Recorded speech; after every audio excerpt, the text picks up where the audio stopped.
Hola, muy buenas tardes. Hoy siendo lunes 28 de enero del 2019 en su programa Cosmonautas Filosóficos. Estamos grabando la edición 430. Transmitimos desde la ciudad de Matamoros, Tamaulipas, ciudad fronteriza con Brownsville, Texas. Muy bien, hoy tenemos a un gran invitado desde Madrid, España. Muy buenas noches al maestro Isidoro Sevilla Sanz. Muy buenas noches. ¿Qué tal? Muy buenas noches. Tiene licenciatura, cuenta con licenciatura en Ciencias Políticas y Administración Pública por la Universidad Carlos III, licenciado en Sociología por la Universidad Carlos III, maestría en Marketing, Comunicación y Consultoría Política por la Universidad Santiago Compostela, máster en Comunicación Política e Institucional en el Instituto Universitario José Ortega y Gasset. También ha laborado como consultor junior especialista en ámbito digital, también como consultor estratégico en el grupo Atenea y como analista de contenido en redes y audiencias, como consultor de comunicación en Gobierno América de Escuela Política y Alto Gobierno y técnico en cooperación. Muy bien, también es analista de Hispan TV, que ha participado en varios programas de Hispan TV, analizando no solamente cuestiones de España, sino también del resto de Iberoamérica y el mundo. Bienvenido. Muchas gracias. El tema del cual vamos a hablar el día de hoy es sobre algo polémico para algunas personas, Donald Trump. Sobre Donald Trump.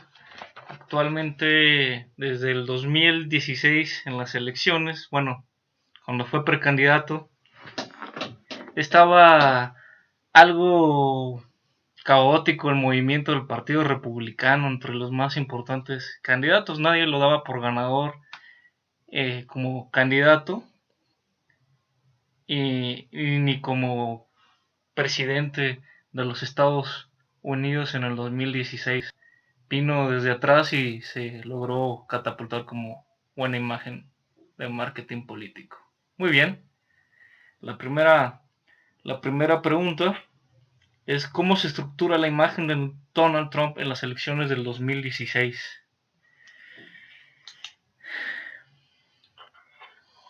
Vale, a ver. Vamos a ver, la imagen de Donald Trump en las elecciones se presenta como la imagen del famoso self-made norteamericano, ¿no? El famoso relato del hombre a sí mismo que ha sido capaz de levantar un imperio de la nada. Bueno, esto, a ver, evidentemente no es del todo cierto y tiene una parte de relato, ¿no? ¿En qué sentido no es cierto? En el sentido de que, bueno, quienes que no, Trump parte de una herencia paterna y lo que hace es efectivamente multiplicar ese imperio económico. Entonces tiene una parte real y una ficticia, ¿no? Pero sobre todo la imagen se estructura por un lado en la figura del self-made y por otro lado en una cosa muy interesante que es la figura del establishment. El establishment versus el anti-establishment. Trump se posiciona como una persona que sí que ha llegado es su gran hombre de negocios, ha logrado llegar muy alto, pero que no forma parte de la élite. Ese es el mensaje que se transmite, ¿no? Y entonces la élite de Washington es el principal chivo expiatorio de la campaña, de tal manera que le sirve a Trump para marcar distancias, ¿no?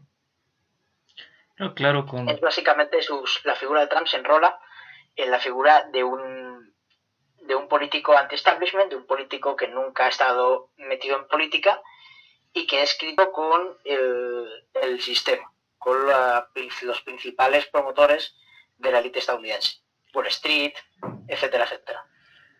A comparación del candidato que tenía el Partido Demócrata, Hillary Clinton. Cercanía. Perdona, ¿puedo repetir que no? A comparación del candidato. ¿Hola? A comparación del candidato sí, que tenía el Partido Demócrata, que es una izquierda fundamentalista apoyando cuestiones de género y cosas políticas que ya no tenían tanta relevancia en el Estado como proyecto. A ver, claro, aquí hay un tema fundamental, ¿no? Que la campaña de Hillary Clinton, la campaña de los demócratas, es una campaña basada en lo que se llaman en Estados Unidos las identity policies, ¿no? Claro, ¿no? Políticas relacionadas con género, con raza, políticas pensadas de manera segmentada para diferentes colectivos que son minorías. Pero, en cambio, no se aborda la problemática laboral, la problemática económica que afectaba a lo que en Estados Unidos se llama la white trash, es la basura blanca que llaman, es decir, la clase obrera norteamericana blanca que en Estados Unidos en la actualidad, sobre todo en el interior del país, tiene las tasas más altas de drogadicción y de suicidios. Claro, esta población está abandonada por el Partido Demócrata y Trump, hábilmente con el discurso económico que enarbola, que no es un discurso liberal o no es un discurso corriente de derecha, sino un discurso que es nacionalista, digamos, y es proteccionista en temas económicos. Y de esa manera puede ganar a esa parte del electorado, sobre todo obrero industrial, ¿no? Incluso eso ha hecho que gran parte de su base electoral aumente no solo de los obreros blancos, sino también latinos y o sea, hispanos y afroamericanos que estaban en condiciones laborales pésimas o no tenían trabajo, ¿no? Todo el cinturón industrial de Estados Unidos mayoritariamente optó por Trump. Eso es un signo de que, efectivamente, el eje de la campaña de Trump en temas económicos fue mucho más claro y tuvo una base de apoyos mayor. ¿Cómo? La siguiente pregunta tiene que ver con lo que estábamos conversando. ¿Cómo se estructura su propuesta económica de Donald Trump? Vale, bueno, vamos a ver, yo la definiría de una manera. La definiría de una manera muy, muy clara, que es el pragmatismo. Es decir, ¿por qué digo esto? Porque la campaña de Donald Trump es una campaña, bueno, pues con mucha retórica, con mucho populismo, ¿no? Entendido en el buen sentido. Es decir, al final el presidente Trump mostró una serie de cartas, puso una serie de cartas sobre la mesa, con un mensaje muy simple, muy sencillo, muy llano, que todo el mundo podía entender, ¿no? Entonces, ¿qué propuestas económicas tenía? Pues mira, básicamente, ¿por qué lo llamo pragmatismo? Porque se basa en la siguiente consigna, America First o América Primero. ¿Esto qué quiere decir? Que todo lo que sea beneficioso para América puede ser bueno desde el punto de vista económico y todo lo que sea perjudicial pues es malo, ¿no? Eso es algo muy simple. Claro, ¿qué te permite esto? Esto te permite ser pragmático y decir, considerar que determinados elementos de la economía son positivos para Estados Unidos, aunque sean positivos para un grupo solo en concreto o aunque sean positivos para ti como presidente, para ser reelegido. Es decir, te permite definir cuáles son las necesidades de América, ¿entiendes? Y de esa manera articulas el planteamiento económico. Esto en términos teóricos, digamos. En términos claros, concretos, lo que ha hecho Trump es sustituir los acuerdos comerciales que englobaban a diferentes países, los grandes tratados comerciales, por una lógica de acuerdos bilaterales. ¿Qué ocurre con los acuerdos bilaterales? Sigue habiendo negocios, sigue habiendo comercio entre países, claramente, como tiene que ser, o sea, no puede ser de otra manera, pero al haber un acuerdo bilateral, los dos estados recuperan capacidad de decisión sobre sus necesidades y pueden llegar a unos acuerdos más concretos y más exclusivos, ¿no? La remodelación, por ejemplo, del NAFTA, el tratado con México y Canadá, iba en esa dirección, y también el hecho de que Trump nada más llegar suprimiese el TTIP con el Atlántico Pacífico también es un detalle de esto, ¿no? Trump no es que esté en contra del comercio, es que quiere negociar país por país para conseguir acuerdos beneficiosos, ¿no? Pero claro, esto desde una lectura liberal, por así decirlo, podríamos decir, bueno, pues tiene un pase en el sentido de que libre comercio, etcétera, no es una política de izquierda. Bien, pero es que desde la óptica de izquierda podrían decirte ya, pero es que, por otro lado, Trump no deja el mercado que funcione única y exclusivamente libre, ¿no? Sino que recupera en una parte la soberanía del Estado. Entonces creo que las dos interpretaciones son correctas, ¿de acuerdo? Entonces el que crea que Trump es más liberal te va a vender más lo primero, y el que crea que Trump es menos liberal te va a vender más lo segundo. Pero la realidad fundamental es que Trump consigue poner al Estado de nuevo en el terreno del juego.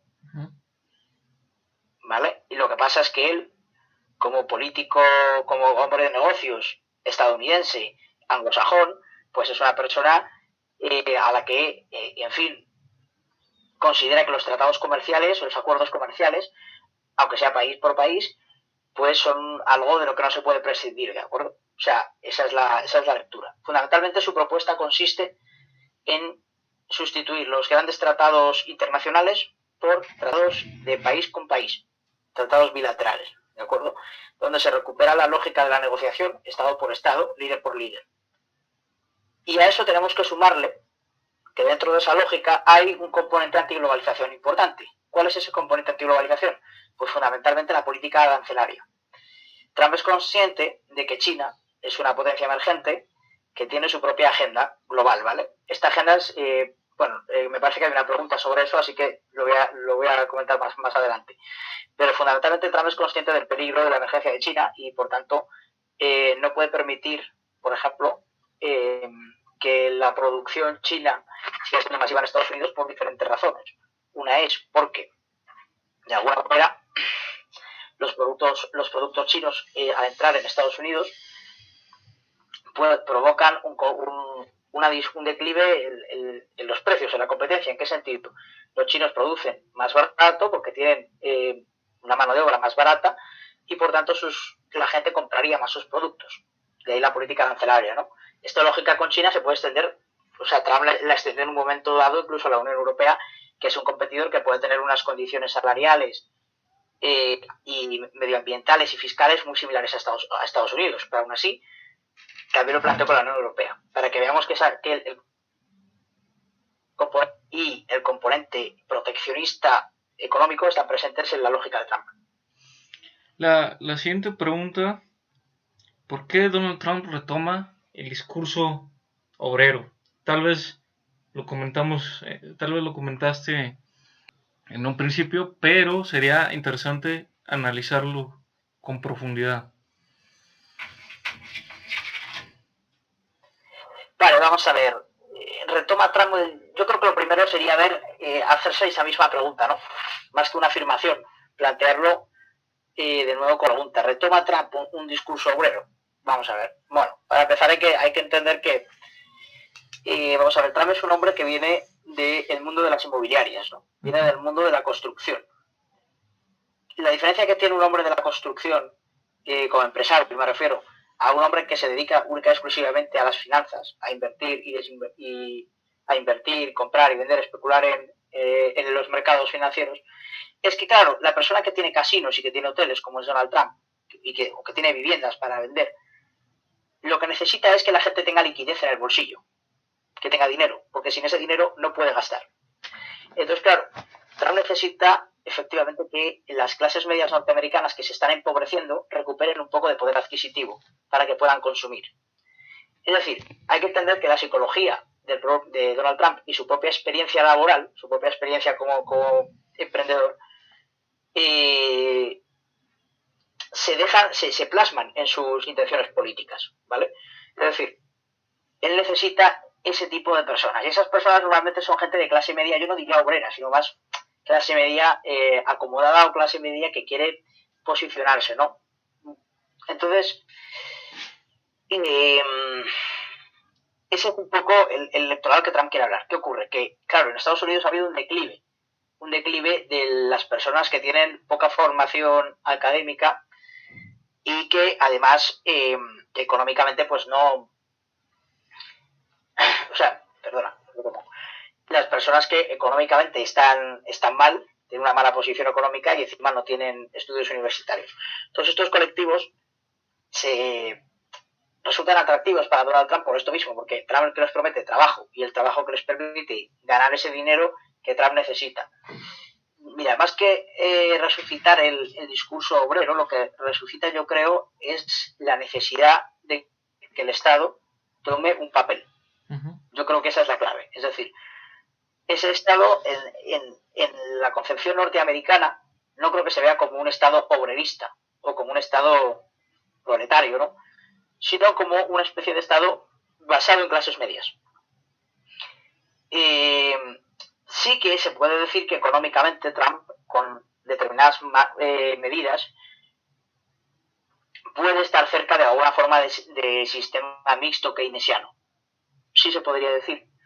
Pero es más que nada, sobre todo, por el espíritu que impronta sus políticas, más que por las políticas en sí, por la idea. Es decir, el concepto es que volvemos a emplear el poder, la autoridad, el Estado, para definir estrategias económicas. Entonces, en ese sentido, el discurso de Trump está más cerca de los trabajadores norteamericanos que el de Hillary Clinton. Uh-huh. Pero no es que sea un discurso propiamente obrerista o socialista, evidentemente eso no lo es. Podría encajar más en ese papel Bernie Sanders, por ejemplo, el otro candidato por el Partido Demócrata, ¿no? Bernie Sanders quizás sí que tiene ese deje, ¿pero por qué? Pues porque Bernie Sanders habla por un electorado muy concreto y es una persona con una definición política mucho más concreta. Bernie Sanders se autodefine socialista. Tú a Trump no le verás definirse como socialista y tampoco se define como liberal. Trump como mucho se define como patriota, como estadounidense o como nacionalista, ¿no? Y usa mucho el esquema globalistas contra nacionalistas, que yo creo que sí que es el duelo contemporáneo, ¿no? El duelo entre las élites y los pueblos. Entonces, de esa manera, claro, en ese esquema de dialéctica de estados, efectivamente las clases trabajadoras tienden a posicionarse con el Estado frente a las élites transnacionales, lo cual es normal. Un Estado fuerte te puede proteger con una determinada legislación. Entonces, frente a diferentes empresas transnacionales que en definitiva no contemplen determinadas legislaciones. Entonces, yo creo que con la gran contribución que hace Trump, quizá paradójicamente o quizá sin quererlo, a las izquierdas es demostrarles que el Estado puede volver a tener presencia en la economía. Pero yo no diría que es una contribución, o sea, la contribución a las izquierdas lo digo entre comillas porque realmente lo que está haciendo es darles una lección, ¿sabes? Nada más. ¿Por qué Donald Trump en su programa económico retoma el papel de Estado para tener control sobre la economía? ¿Que por qué lo hacen? Uh-huh. Bueno, porque se da cuenta de que el sistema de globalización actual es un sistema en el cual una parte de los perdedores netos, de esa globalización son sus propios ciudadanos norteamericanos. Claro, es decir, en el proceso de globalización, Estados Unidos al principio es una potencia, en los 90 y más, es una potencia ganadora, ¿no? Pero en la medida en que se van desarrollando determinados países del tercer mundo, que tienen unos estándares laborales, fiscales y ambientales más bajos incluso que el propio Estados Unidos, se genera una competencia mucho más agresiva. Y claro, los ciudadanos norteamericanos están viendo que no pueden vivir como sus padres y ni siquiera como sus abuelos. O sea, es decir, la competencia es mucho más brutal y los empresarios, muchos de ellos, para conseguir un margen de beneficios, para conseguir competitividad, recurren muchas veces a las bajadas salariales. Entonces yo creo que de esa manera, o sea, que Trump lo que se asegura con los controles migratorios, por ejemplo, y con los aranceles, es que en definitiva el trabajo de los ciudadanos norteamericanos no esté devaluado. ¿Por qué es esto interesante? Bueno, primero desde un punto de vista electoral es algo súper lógico, ¿no? Es decir, los políticos anteriores han devaluado a las clases medias. Es cierto que Obama consigue sacar a Estados Unidos, pero a ver, estamos hablando de un Estados Unidos donde la gente cobraba muy poco dinero. Ahora Trump ha añadido a esto una medida que sí que es claramente liberal, como es la reforma fiscal, pero que le ha venido muy bien en este plano, porque ha conseguido que el ciudadano americano tenga más dinero en el bolsillo de golpe. Entonces, eso ha creado la sensación de que todo se está solucionando. Hay cosas que sí, cosas que no, ¿no? Pero bueno, pero sí que el crecimiento económico ha ido aumentando. Entonces, yo creo que es una gran argucia electoral, por un lado, el sacar a colación la necesidad de que, en fin, el Estado no intervenga, y segundo, o sea, que el Estado tenga un papel, y segundo, básicamente porque Trump forma parte, al menos teóricamente, ¿no? Si tenemos en cuenta Steve Bannon y si tenemos en cuenta algunos de sus asesores, yo no lo diría una élite, es una especie de antiélite, si quieres, ¿no?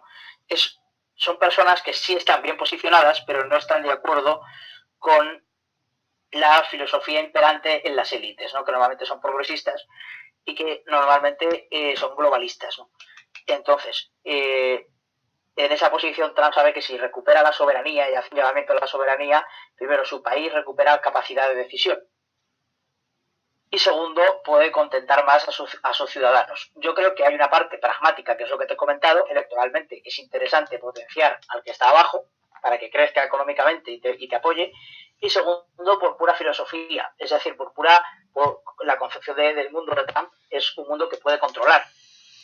Eso está muy claro, es un hombre de negocios, le gusta tener control, le gusta dirigir, y frente a esa amalgama de mercados financieros que van cambiando de dueño en función de quién invierte más o quién invierte menos en bolsa, el recuperar un cierto control por parte del Estado hace que, de alguna manera, tú tengas capacidad como gobernante de tomar decisiones.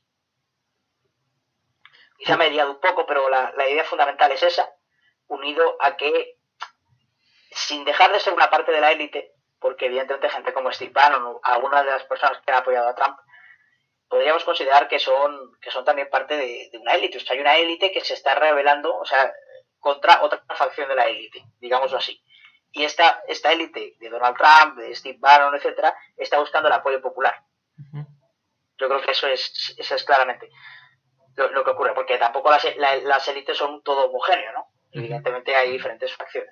Claro, dentro del Partido Republicano existe el financiamiento por parte de los Rockefeller desde el siglo XX y su participación dentro de las elecciones. Sí, bueno, en eso no me voy a meter porque yo entiendo que casi todas las familias que se dedican al mundo financiero financian a unos y a otros candidatos, entonces no tengo información al respecto de eso, pero sí que está claro que otro de los puntos importantes de Trump es la presunta autofinanciación. Trump paga su campaña, por tanto no es dueño de nadie, o sea, no obedece órdenes de nadie.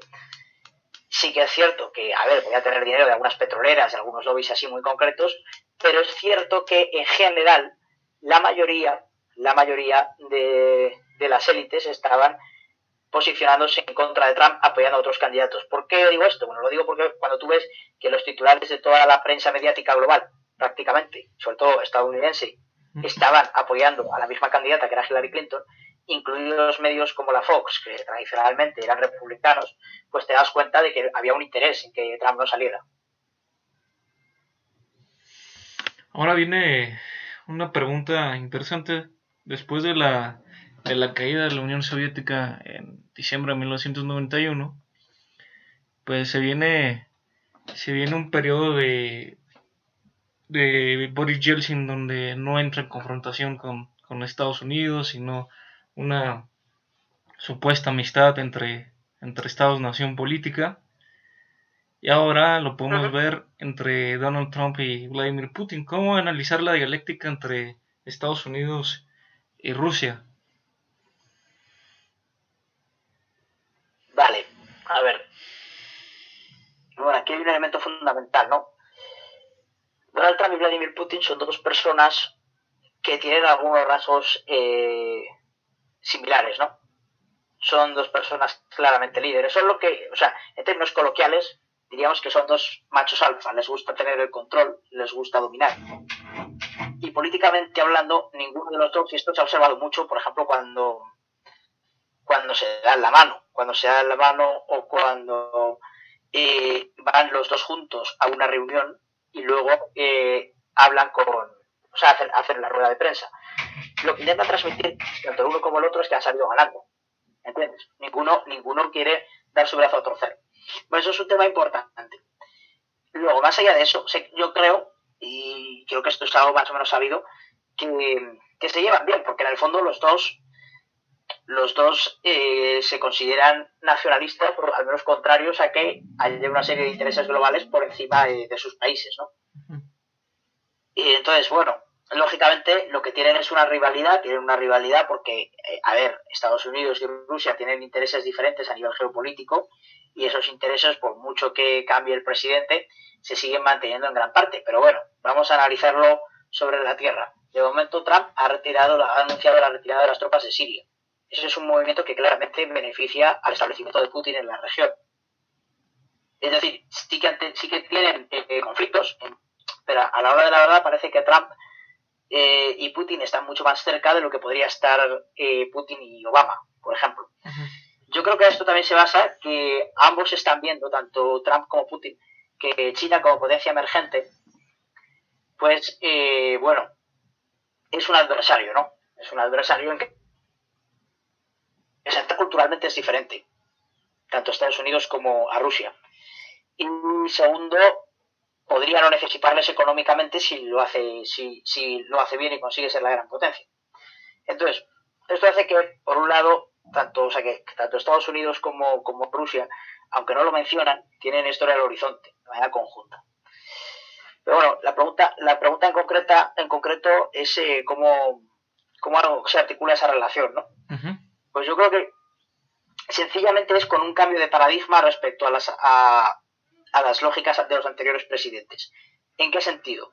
Si la lógica anterior era de Guerra Fría, la lógica actual no es de Guerra Fría, la lógica actual es de reconocimiento de que ambas potencias, Estados Unidos y Rusia, tienen intereses y que esos intereses lógicamente pueden ser divergentes.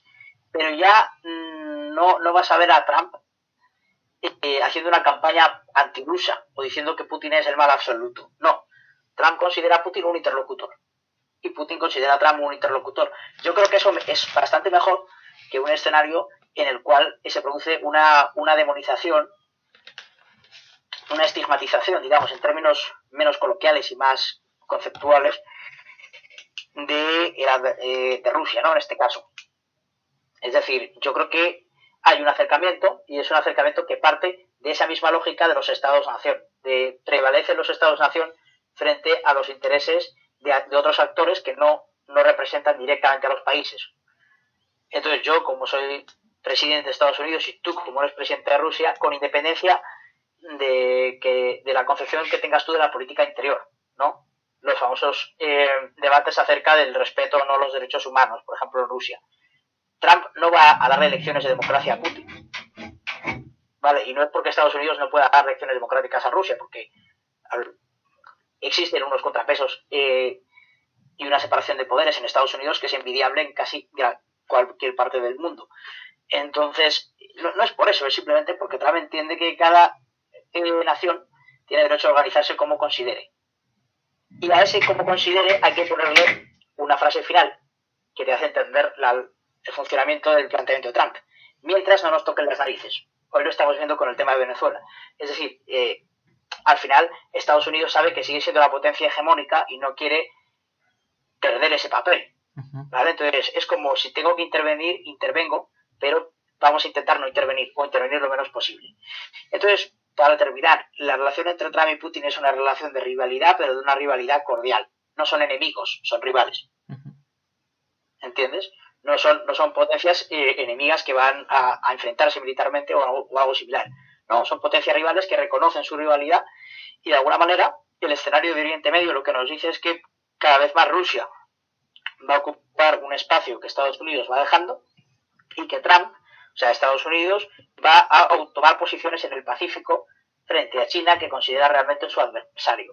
Y Rusia, porque te he mencionado antes que a Rusia también le preocupa China, porque aunque los dos estén en los BRICS y los dos mantengan unas relaciones económicas, o sea, comerciales y militares de apoyo, pues bueno, al final Rusia sabe que él a China le puede aportar recursos naturales y armamento. Pero China, los recursos naturales de Rusia apenas los necesita porque tiene casi todos los de África. Es decir, en realidad hay una relación de asimetría. Eso es a lo que voy. Es decir, China puede al final mucho más que ofrecer a Rusia de lo que Rusia tiene que ofrecer a China. Y eso, en cualquier relación, ya sea una relación entre países, entre personas, entre parejas, es una relación problemática. Entonces, Rusia quiere aparecer como un actor, ¿vale?, intermediario entre China y Estados Unidos. Esa es la posición que Putin quiere y que de momento no le está saliendo mal, pero veremos cuánto aguanta. Hay un hecho histórico en 1972, en la foto de la muralla china, donde Richard Nixon y Mao Zedong se están saludando.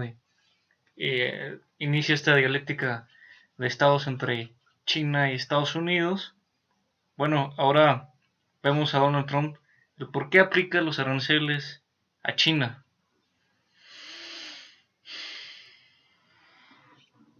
Bueno, yo creo que lo he dejado caer antes, me voy a extender ahora más. Vamos a ver, la política arancelaria de Trump respecto a China tiene que ver con varios aspectos. Primero, el aspecto económico que he mencionado de las cuestiones salariales y las cuestiones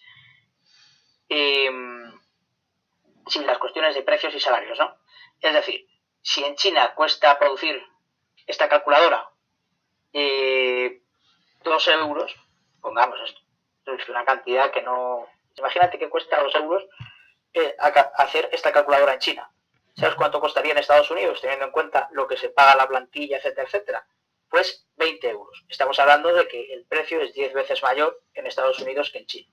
¿Pero por qué es 10 veces mayor? Pues es 10 veces mayor porque en Estados Unidos hay, quieras que no, podemos debatir hasta qué punto, de qué manera, etcétera, pero en Estados Unidos hay unos derechos laborales mayores adquiridos, conquistados durante muchos años por diferentes colectivos, y hay, en definitiva, unos niveles de vida, unos estándares de vida mayores. A eso tienes que sumarle la fiscalidad y los estándares ambientales, que en Estados Unidos es verdad que no es un país que se preocupe por el medio ambiente prácticamente en absoluto, pero hay que tener en cuenta que los estados, o sea, los estados en sí, no la federación, tienen competencias sobre estas materias. Y hay estados, como por ejemplo California, que sí que tienen muy desarrolladas los aspectos climáticos, ¿no? Entonces, en definitiva, hay unos estándares ambientales que en China están totalmente descuidados, hay unos estándares fiscales que en China, por ejemplo, tiene zonas fiscales especiales, es decir, zonas donde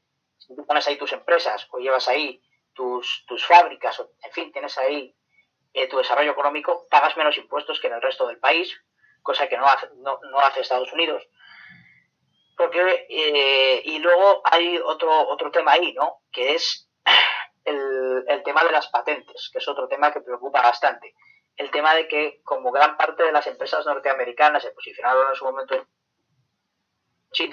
China, digamos, ha robado tecnología. ¿En qué sentido? Pues que gran parte, que básicamente está incumpliendo algunas de las leyes de patentes y se está aprovechando de esa situación. Entonces, vamos a ver, los aranceles de Trump a China tienen mucho que ver con esto. De todos modos, ahora parece que hay un periodo de parálisis porque hay una especie de continua negociación. Claro, esto es otra de las cosas que tiene mucho que ver con la lógica de Trump. Si vamos a una sintonía de tratados bilaterales en lugar de grandes tratados comerciales que engloban a 300 países, como ya somos tú y yo podremos hablar, porque somos solo 2 interlocutores. Y entonces, en definitiva, Trump quiere concesiones de China y el presidente chino tampoco está dispuesto a conceder demasiado. Entonces ahí hay Xi Jinping es inteligente y bueno, tampoco quiere una guerra comercial con Estados Unidos. Hay expertos que afirman que ganaría Estados Unidos, hay expertos que afirman que ganaría China. Yo creo que claramente Estados Unidos sería beneficiado en una guerra comercial con China. ¿Por qué? Pues básicamente porque al final los mercados financieros no se pueden fiar de un país cuyos estándares están en cuestión. O sea, gran parte de los estándares que te he comentado en China, sobre todo el tema de las patentes, el tema de las cifras de desarrollo económico, etcétera, muchas de estas cifras no están auditadas correctamente, al menos no a la manera que se tiene en cuenta en los organismos internacionales. Eso hace que la confianza en China disminuya. Entonces, normalmente los mercados financieros se posicionan con el ganador. Y no hay que olvidar que si ya nos vamos a una lógica de realpolitik, de realismo político, al final el ejército más grande es el de Estados Unidos. Y Trump no es una persona a la que le tiemble el pulso a la hora de usar las armas. Es verdad que nunca le hemos visto promocionar una guerra, pero sí que le hemos visto dialécticamente marcando claramente la fuerza, ¿no? El hecho de que Estados Unidos, pues sigue ahí. Y ahora, como última pincelada de lo de China, voy a extenderme en lo que se llama el Plan Made in China 2025. China tiene un objetivo, que es que quiere convertirse el año 2025 en el centro tecnológico global. Es decir, China ahora mismo, ¿qué es? Es una potencia especialmente industrial, ¿no? Es una potencia donde se crean los productos. Es un país donde se generan los productos elaborados que luego van a otros países. Ese es ahora mismo China. Pero China quiere parecerse más a Europa o a Estados Unidos en la cuestión tecnológica. China está invirtiendo mucho y tengamos en cuenta que China es un país que, a diferencia de Estados Unidos o de Europa, al no ser un estado democrático, sino que un estado donde el Partido Comunista, aunque tiene diferentes facciones, en definitiva controla el estado, puede hacer planes a largo plazo. Es decir, Trump puede hacer planes de aquí a 4 años. Bueno, ahora de aquí a 2, ¿vale?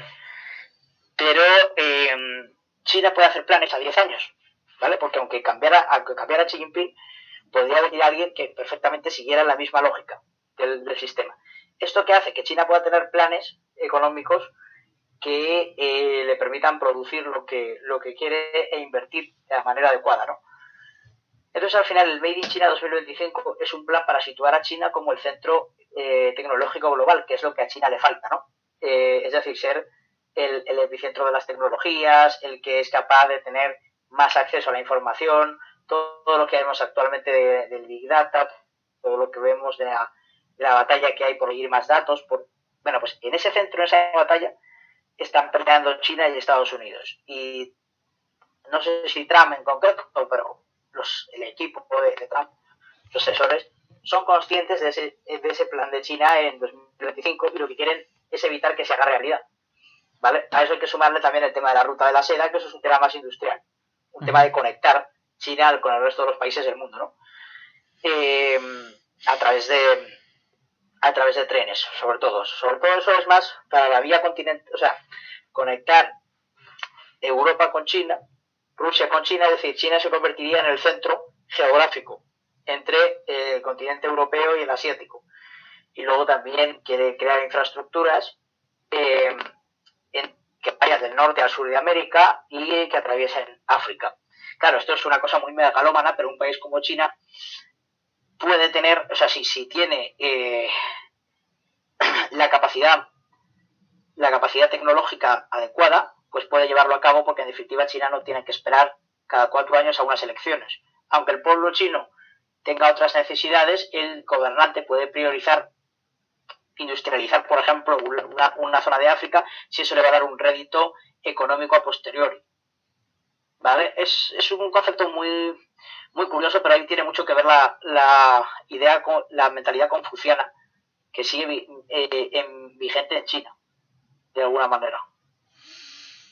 Ahora que estamos hablando de la dialéctica de estados, pues Xi Jinping, representando a China, pues tiene una gran preponderancia. Hola, aquí me encuentro. Hola. Hola. Aquí me encuentro. ¿Me escuchas? ¿Me escuchas? Sí, ahora sí, dime. Con esta cuestión de la dialéctica de estados. Dime. Con la dialéctica de estados que estábamos hablando, pues Xi Jinping. Dime, no oigo. ¿Me escuchas? ¿Hola? Hola, ¿me escuchas? Sí, te escucho. Porque con esta cuestión de dialéctica de estados, en los próximos meses se reunirán Kim y Donald Trump en Washington. No te oigo. Vale, ahora. Sí. En los próximos meses se reunirán Kim y Donald Trump en Washington. ¿Cómo? Hola.